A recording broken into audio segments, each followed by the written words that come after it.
السلام عليكم ورحمة الله وبركاته.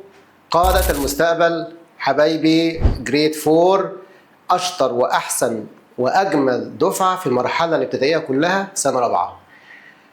تاني رجعنا لكم مع ليسونز 3 و 4 بعد ما خلصنا ليسون 1 و 2 وعرفنا البيج نمبرز تشينجينج فاليو. تعالوا يا أبطال كده نشتغل مع بعض ليسونز جديدة هي لها علاقة باللي فات، يعني احنا هنعمل ريفيجن سريعة وبعد كده ندخل في الدرس إن شاء الله. البيج نمبرز كانت بتتكون لحد الحصه اللي فاتت لحد سنه رابعه اول 2 ليسونز كان بيتكون من 10 ديجيت اللي هو المليارد. لو كان 9 ديجيت يبقى مليون، لو كان 6 ديجيت يبقى 1000 وهكذا. النهارده بناخد 2 ليسونز جداد بيقول many forms to write numbers comparing and decomposed او composing and decomposing number. احنا عندنا الدرس الاولاني اللي هو الميني فورمز. النمبر الواحد بيتكتب في 4 اشكال، يعني طالع ب4 ادوار زي ما بيقولوا كده. متنكر، مره يقول لي ستاندرد فورم، ومره يقول لي اكسباندد فورم، ومره ثانيه يقول لي وورد فورم، ومره هيقول لي شورت وورد فورم. يلا بينا نشوف ستاندرد فورم اللي هي الطريقه الاولى في كتابه البيج نمبر. تعال نشوف مع بعض نمبر زي كده 8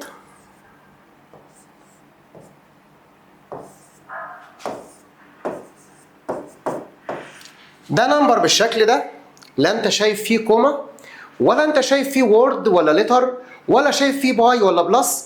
ده النمبر الاساسي، النمبر الاصلي شكله في الطريقه الطبيعيه بتاعته بيتكتب ديجيتس بس، هو ده الستاندرد فورم. يبقى لما يجيب لي نمبر كبير كده اهو، او حتى لو نمبر 3 ديجيت او 2 ديجيت، طالما نمبر ما فيهوش بلس ما فيهوش باي ما فيهوش ووردز ما فيهوش اي حاجه بتخلي النمبر يتغير، يبقى النمبر ده كده شكله الاولاني اسمه ستاندرد فورم. خلاص كده اتفقنا الستاندرد فورم هو النمبر في شكله الاساسي. طيب الاكسباندد فورم يعني ايه؟ يعني عايزين نفك النمبر اللي قدامنا ده ونوزع كل واحد لوحده. طب ازاي الكلام ده؟ تعالى مع بعض نعد الديجيتس اللي ما هياش زيروز. هنعد ايه؟ الديجيتس اللي ما هياش زيرو. 1 2 3 4 5. يبقى احنا محتاجين 5 بليسز. ادي بليس بلس، وادي بليس بلس، وادي كمان بليس بلس، وادي كمان بليس. نعد كده بليسز 1 2 3 4 5. يبقى احنا هنوزع كل ديجيت نخليه يعيش في حته لوحده. نبدا. اول ديجيت في الليفت 8، اكتب 8. بعديه كام ديجيت؟ 1 2 3 4 5 6. يبقى هنكتب 6 زيروز. 1 2 3 4 5 6. خلصنا ال 8. الديجيت اللي عليه الدور 7، اكتب 7 في المكان الثاني. تمام يا ابطال؟ نعد الديجيتس اللي بعده 1 2 3 4 5. يبقى هنكتب 5 زيروز. 3 4 5. الديجيتس اللي عليه الدور 6، هكتب 6. ونعد الديجيتس اللي بعدها 1 2 3 4. يبقى 4 زيروز. خلاص سيبنا من الزيرو، لان الزيرو الفاليو بتاعه في اي مكان يا اولاد زي ما اتفقنا في الحلقه الاولى، اي مكان موجود فيه الزيرو هو زيرو، فالافضل ما نكتبوش في الاكسباندد فورم. هناخد النمبر الاساسي اللي عليه الدور او الديجيتس اللي عليه الدور 5. بعد منه كام ديجيت؟ 1 2. يبقى هنكتب 2 زيروز. يا سلام على السهوله. اخر ديجيت اللي هو ال4 هنكتب 4، وما ننساش بعد منه كام ديجيت؟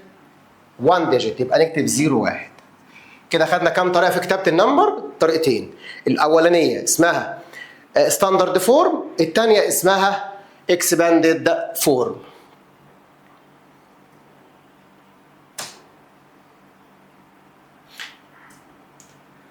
الطريقه الثالثه وورد فورم.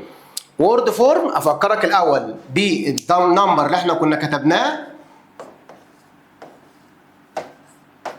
في الستاندرد فورم، لان هم كل الفورمز بتيجي الاول من الستاندرد، لازم يكون قدام مني الستاندرد عشان اقدر اكتب الوورد او الاكسباندد او الشورت وورد.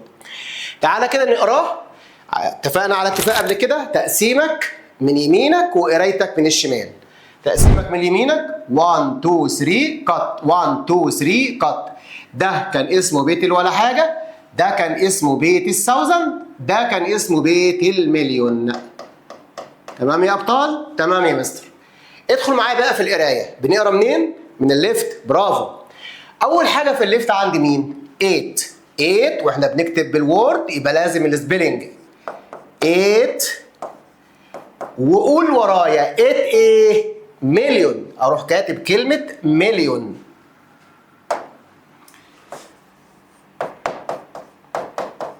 تمام. كوما. الثري ديجيتس اللي عليهم الدور اللي هم مين؟ 7 و6 و0. تعال نقراهم قرايه عاديه خالص كانك لسه في اولى ابتدائي. اقرا الثري ديجيتس دولت. 700. برافو. 60. 760. اكتب 760. 760. ايه البيت اللي هم عايشين فيه؟ بيت مين؟ برافو، بيت الثاوزند. ثاوزند. تمام يا ابطال. كوما.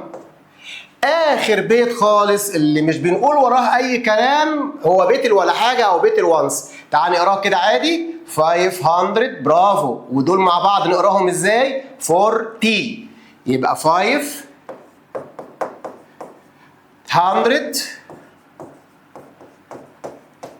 40. ايه؟ لا مفيش ايه بقى، خلاص ما احنا اتفقنا. البيت الاخير خالص بيت الوانس مش بنقول وراه اي كلام. ادي موضوع الوورد فورم. الشورت وورد فورم اسهل بكتير جدا من الوورد فورم اللي كله رغي كتابه وممكن اغلط في السبيلنج. معلش هنعديها لك لو غلطت في لتر او تو لترز مثلا في الكلمه مفيش مشكله، لكن ما تتعودش على كده. احنا بنتاسس يبقى لازم ننطق صح ولازم نكتب صح. الشورت وورد فورم عملوه علشان يسهل الدنيا شويه. ايه بقى الشورت وورد فورم؟ بدل ما اكتب 8 بالوورد باللتر هكتبها عادي جدا 8، بس اكتب البيت اللي هي عايشه فيه اكتبه بايه؟ بالوورد. عشان كده قلنا شورت وورد. البيت اللي 8 عايشه فيه هو بيت المليون. تمام. الكومه بتاعتنا الجميله. وبعدين الثري ديجيتس اللي عليهم الدور 7 6 0 هنكتبهم زي ما هم 7 6 0. والبيت بتاعهم اسمه ايه؟ 1000. شاطر. لما بسمع الناس بتجاوب معايا ببقى مبسوط جدا. برافو عليكم. كوما. اخر بيت خالص اللي هو بيت الولا حاجه او بيت الوانس 540. واسكت ما كملش اي حاجه تاني لان احنا مش بنقول كلام ورا اخر بيت. يبقى رقم كلمه رقم كلمه رقم. اتفقنا؟ عرفنا يعني ايه شورت وورد فورم؟ رقم بعدها كلمه رقم بعدها كلمه على حسب البيت اللي الرقم ده عايش فيه. ندخل على اللي بعد كده. ادي ملخص الفور فورمز بتوع النمبر. ادي الستاندرد فورم، ادي الاكسباندد فورم، ادي الوورد فورم، ادي الشورت وورد فورم او الشورت وورد فورم. وقف الفيديو وحاول تعيد تاني البورد الاولاني والتاني عشان تقدر تكتب النمبر في الفورمز بتاعته لوحدك. اطمن ان شاء الله الموضوع سهل مش محتاج منك مذاكره كتير. اللي بعد كده بيقول لي decomposing numbers. decomposing حاجه كامله وبنحاول نفكها من بعضها. موبايل بتحاول تفكه من بعضيه، الغطا، الكفر، الجراب، البطاريه، الشريحه، يعني بنحاول نفك كل حاجه لوحدها. تمام؟ تمام. هنا بيقول لي نمبر كبير زي اللي انت شايفه ده وبيقول له اعمله ديكومبوز. هنفكه. الفك بتاع النمبر بيكون بطريقتين سهلين قوي. هقول لك الطريقه الاولانيه ودي شرحناها في المره الاولانيه اللي فاتت دي على طول لما قلت ايه؟ اكسباندد فورم. يبقى احنا هنعمل الديكومبوزنج للنمبر ده بطريقه الايه؟ الاكسباندد فورم العاديه جدا. عد معايا 1 2 3 4 5 6. ما بنعدش الزيرو واحنا بنحوله الى اكسباندد او بنعمل له ديكومبوز. هنكتب كل واحد لوحده. احنا محتاجين كام مكان؟ محتاجين 6 بليسز. واحده واحده بقى معايا. 8 كتبنا 8 وراها كام ديجيت؟ 1 2 3 4 5 6. 1 2 3 4 5 6 بلس. دي اهم حاجه. تاني ديجيت على طول وراه 6. وراه كام ديجيت؟ 1 2 3 4 5. 1 2 3 4 5 بلس. الله. الديجيتس اللي عليه الدور 1. بعديه كام ديجيت؟ 1 2 3 4. 1 2 3 4 بلس.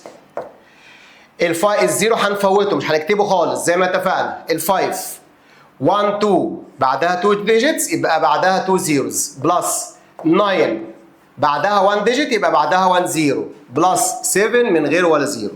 ادي الطريقه الاولى في الاكسباندد فورم. ازاي نعمل ديكومبوزنج النمبر؟ طريقه الاكسباندد فورم. الطريقه الثانيه سهله قوي. هقول لك على حاجه كده بسرعه. هنكتب الرقم 8 ونعمل باي 1. ما هي ال 8 باي 1 يا مستر ب 8 احنا ما ضفناش حاجه. 8 باي 1 ب 8، 6 باي 1 ب 6 تمام. بس 1 ايه بقى؟ تعال نشوف كده في كام زيرو بعد ال 8 او في كام ديجيت بعد ال 8. 1 2 3 4 5 6 يبقى هنكتب 6 زيروز. ونعمل ما بعدهم كده براكت وقبلهم براكت. يبقى كده خلصنا ال 8. عملناها 8 باي، تعال نقراها كده مع بعض. 1 2 3 كات 1 2 3 كات 8 باي 1 مليون او باي مليون.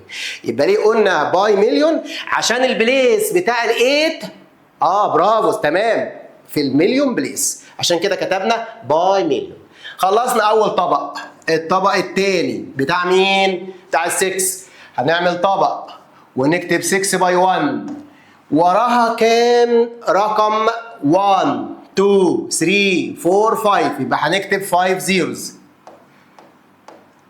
عايز اسمع حد بيقراه. برافو. 100,000 يبقى 6 باي 100,000 بلس الطبق بتاع ال1 1 باي 1 8 باي 1 6 باي 1 1 باي 1.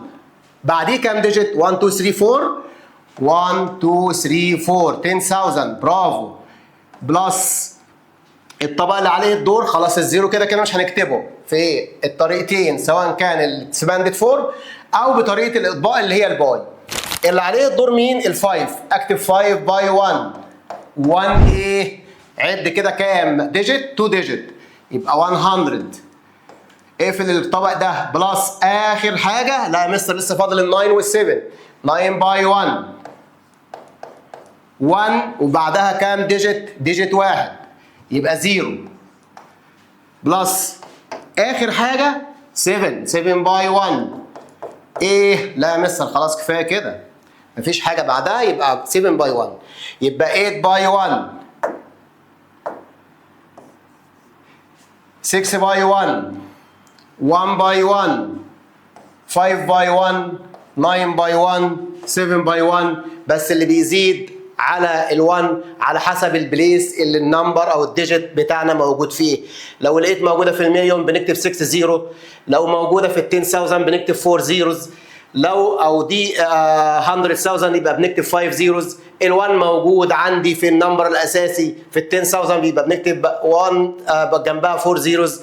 5 باي 100 9 باي 10 7 باي 1 وهكذا. في طريقتين في الديكومبوزنج نمبر ان احنا نفكك بيهم النمبر.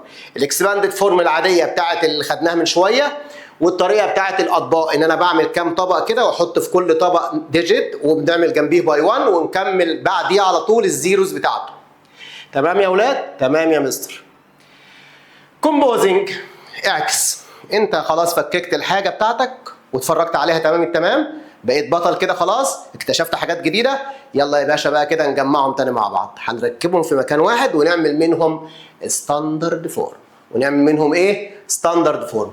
ازاي الكلام ده؟ تعال اما اقول لك. 900 بلس 800,000 بلس 4 مليون بلس 2000 بلس 5. جايب لك حاجات فيها زيروز كتيره وحاجات ما فيهاش زيروز خالص وحاجات فيها شويه قليلين. احنا هنعمل ايه بقى؟ تعال اما اقول لك على حاجه كويسه. اكتر ديجيت موجود جنبيه زيروهات هو مين؟ ال4.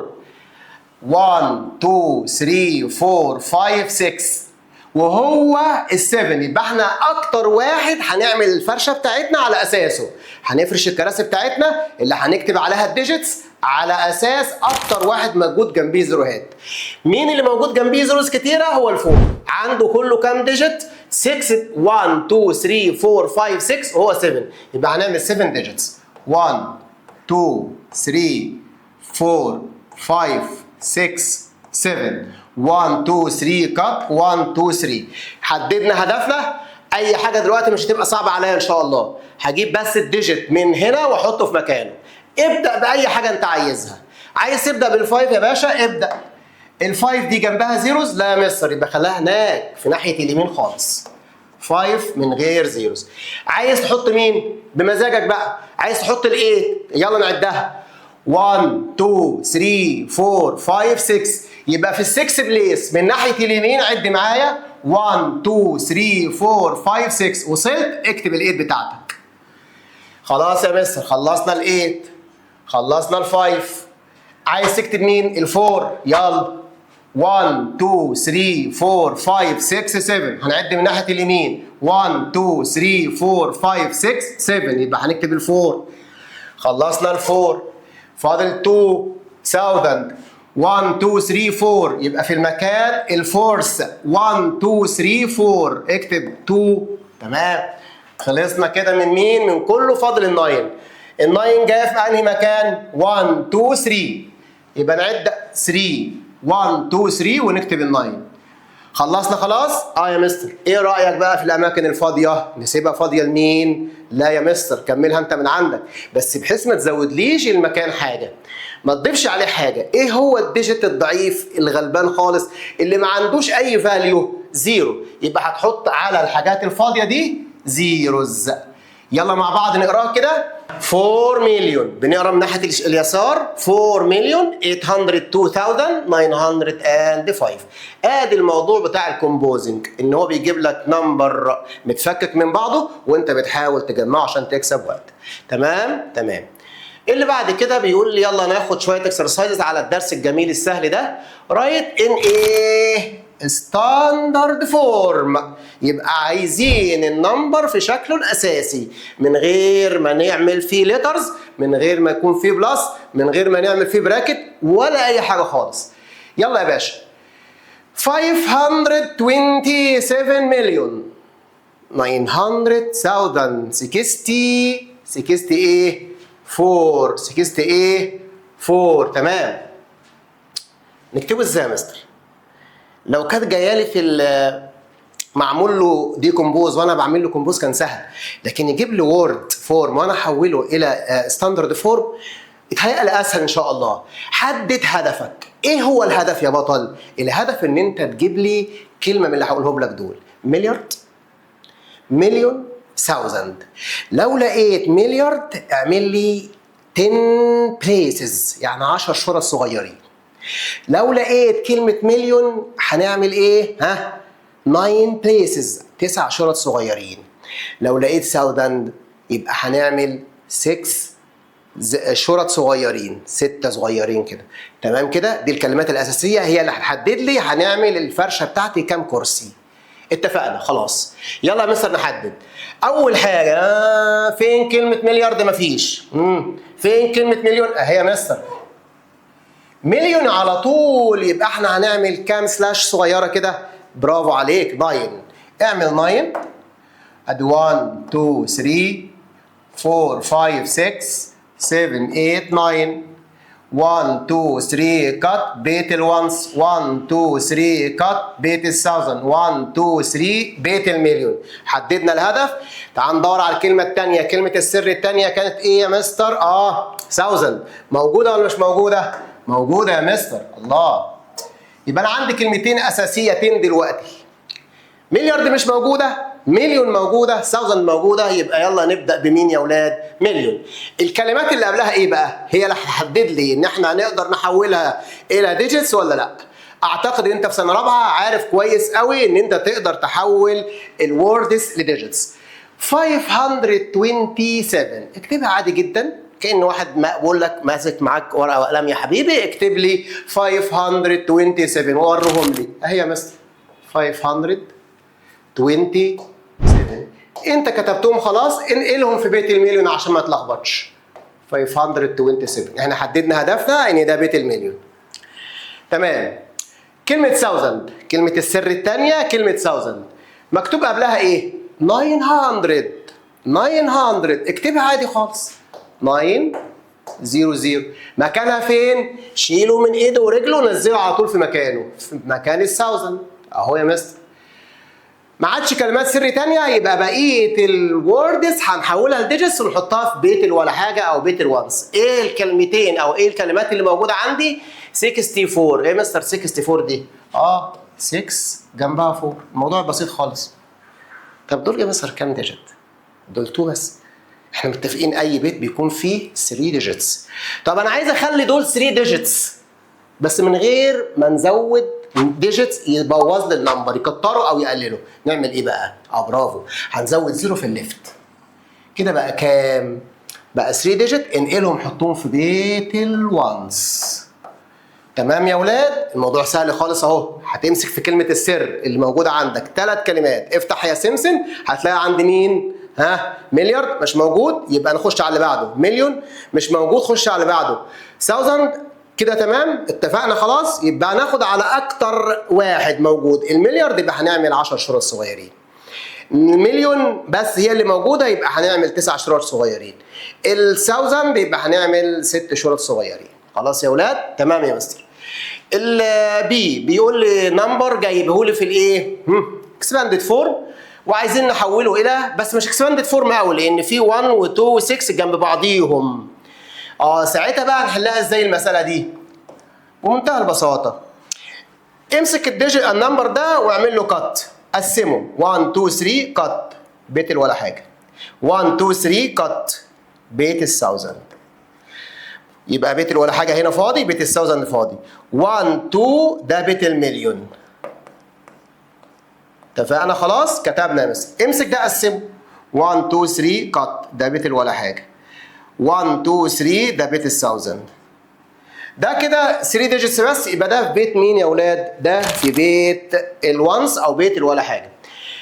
اكتر واكبر كلمه موجوده كلمه مليون، يبقى احنا هنعمل 9 ديجيتس. 1 2 3 1 2 3 1 2 3. ابدا معايا كده. 90 90 ايه؟ مليون، يبقى نحطها في اخر مستر 90 يبقى نحطها فين؟ في الوانس والتنس ولا في التنس والهندرد؟ يا مستر دي اسمها 90، يبقى وانس وتنس، يبقى نحط ال 90 من هنا. تمام، اتفقنا كده خلاص؟ حطينا ال 90 في مكانها. تعالى بقى نشوف ال 126 هتعيش فين؟ مكتوب كلمتها فوق منها. ما تتلخبطش خالص وما تتعصبش، الموضوع سهل.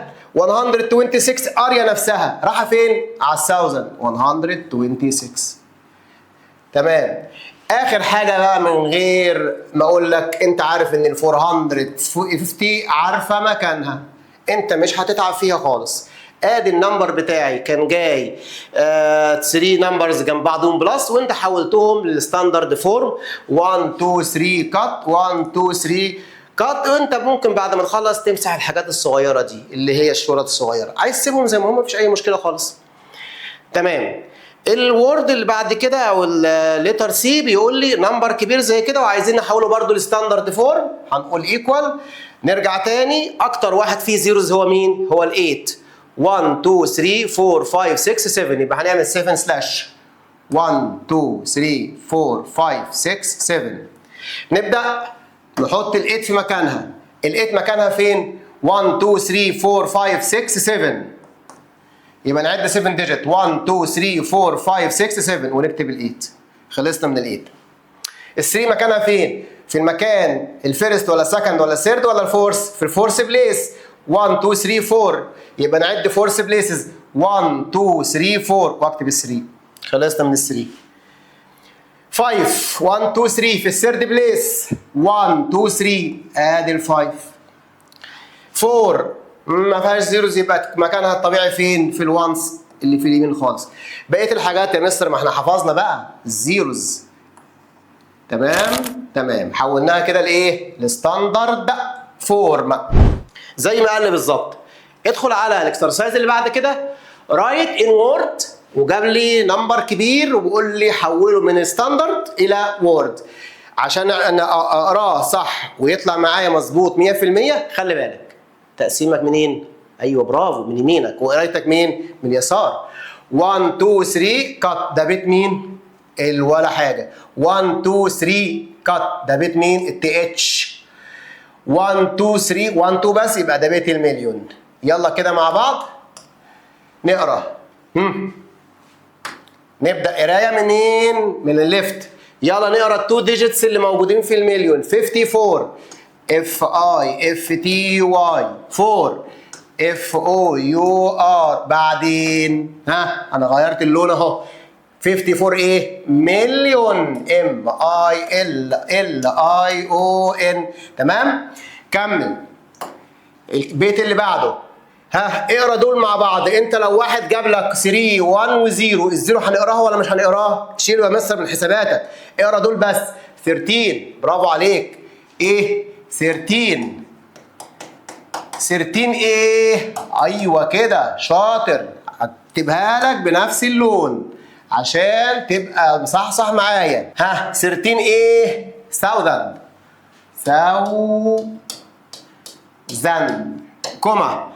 اخر حاجه خالص بيت ولا حاجه اللي هنقراه ومش هنكتب وراه اي كلمات. 608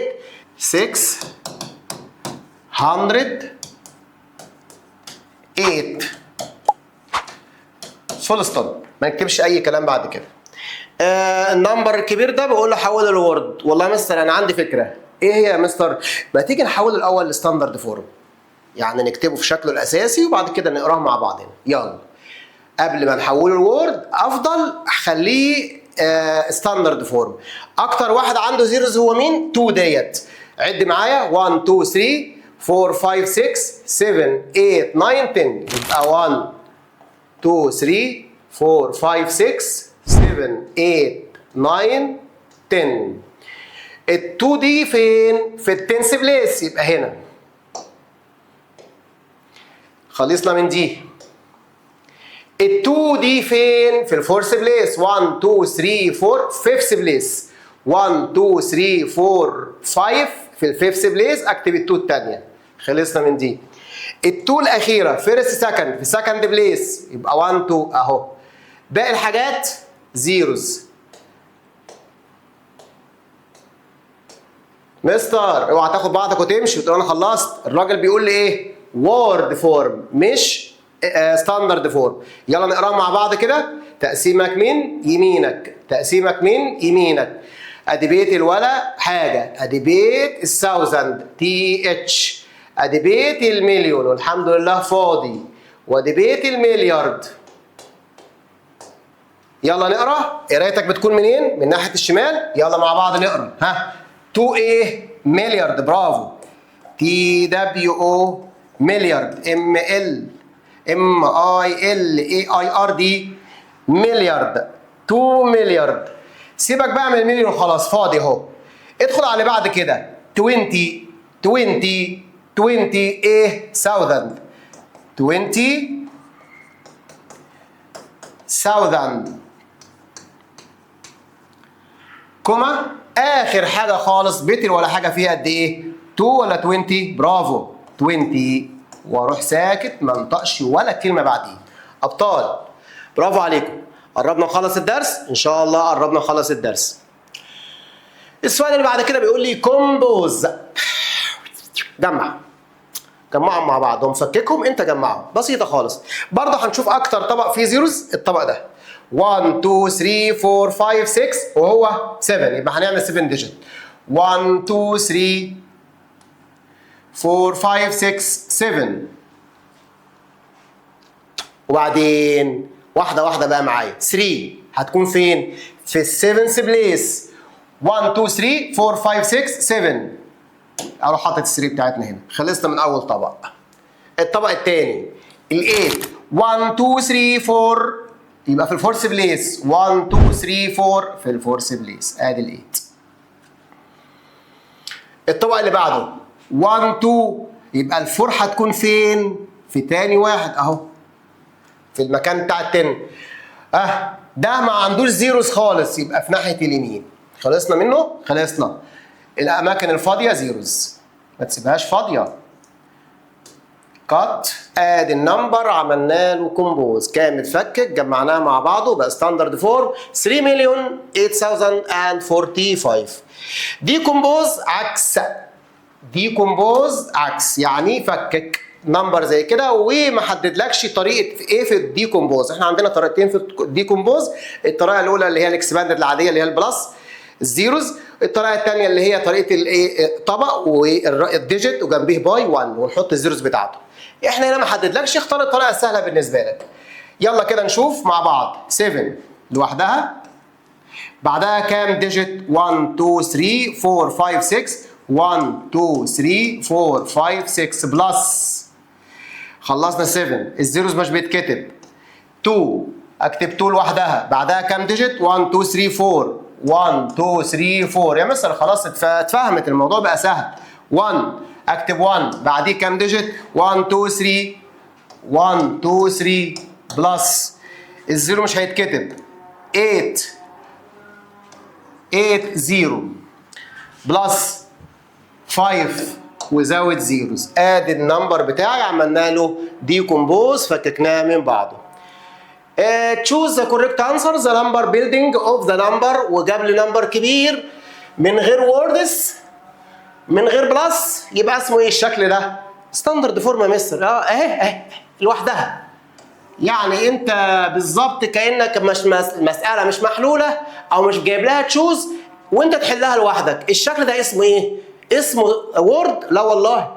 اسمه اكسباندد؟ ابدا. هو ستاندرد يا مستر، واضح ديجيتس كله اهو، ما فيهوش اي حاجه تاني، يبقى ده على طول يبقى ستاندرد.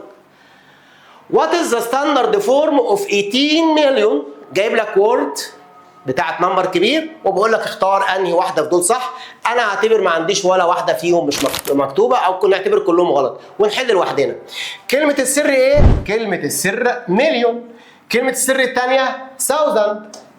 يلا بينا نعمل بيلدينج. هنعمل كام ديجيت؟ لو احنا عندنا مليون يبقى اكيد عندنا 9 ديجيتس. 1 2 3 1 2 3 1 2 3. مستر كلمة السر الأولى مليون، قبل منها إيه؟ 18. يبقى أنا عايز أكتب ال 18 في البيت بتاع المليون، أكتبه إزاي؟ 1 جنبها 8 والمكان ده فاضي لأن ده مكان ال 100. طيب كلمة 1000، كلمة السر الثانية كلمة 1000 قبلها إيه؟ 605. 605 يبقى هكتب ال 605 في بيت ال 1000. 605. طيب يا مستر بقيه الديجيتس اللي مش موجود لها وورد يبقى هنحط مكانها زيروز. شوف بقى مين ده؟ شبهه فين؟ شبهه في الاولى ولا الثانيه ولا الثالثه ولا ايه الموضوع؟ حاول تختار كده حاجه شبه اللي انا عملتها بالظبط. قطع النمبر 1 2 3 كات 1 2 3 كات. بقت اسهل. مين شبهه بالظبط؟ ده جاي في الاول. الله عليك، مش عايز يتعبني الراجل ولا يخلينا نتلخبط. ايه اللي خلاني اروح ادور في الثانيه والثالثه والرابعه؟ لا على طول جايبه لك في الفيرست 18,605,000. تمام كده يا اولاد؟ تمام يا مستر. ونشوف اخر حاجه في الدرس، تشوز نمبر في الستاندرد في الاكسباندد فورم، وبقول لي انهي في دول لو عملت لهم تجميع كده يدينا حاجه من الموجودين. اعتبر ان الحاجات دي كلها مش موجوده عندك. تعال نشوف مع بعض، نعمل له بيلدينج. 1 2 3 4 5 6 7 يبقى هنعمل 7. 1 2 3 4 5 6 7. ال5 جايه في ال7. تمام، خلصنا من ال5. ال4 جايه فين؟ فيرست سكند ثيرد فورث فيفث. 1 2 3 4 5. 1 2 3 4 5 يبقى نحط هنا ال4. خلصنا من ال4. ال5 1 2 3 4 1 2 3 4 يبقى نحط ال5 هنا. ال6 1 2 3 1 2 3 نحط ال6 هنا. 3 سكند اهي خلصنا منها، خلصنا من 6. ال4 في الوانس اهو. بقيه الحاجات زيروز. اعمل تقسيمه 1 2 3 كات 1 2 3 كات. مين شبهه بالظبط يا مستر؟ يلا معايا كده. 5 مليون 45,000. 5 مليون 45,634 موجوده في السكند تشويسز. اخر مسألة عندي جايبها لي بطريقة الاكسباندد فورم الثانية اللي هي الإطباق. هنحاول برضو نحلها لوحدنا من غير ما نبص على الشوز عشان ما نتلخبطش. مين الطبق اللي فيه زروز كتير؟ الطبق ده فيه كام؟ 1 2 3 4. 1 2 3 4. ابدأ ال 3 حطها في الفورس ديجيت. خلصنا من ال 3 الأول. دي 1 2 يبقى ال 3 في الثاني أهو 1 2. يبقى ال 3 ديت في ال 1000 وال 3 دي في التنس. بقية الحاجات زيروز. اعمل 1 2 3 كات يبقى 3030 ودي موجودة بالظبط فين يا أبطال؟ في الاختيار برضو ب 3030. وبكده يكون خلصنا الدرس. ما تنساش تعمل الشير واللايك الجميل بتاعك. شكرا ليكم والسلام عليكم ورحمة الله وبركاته. نلتقي في درس قادم إن شاء الله. السلام عليكم.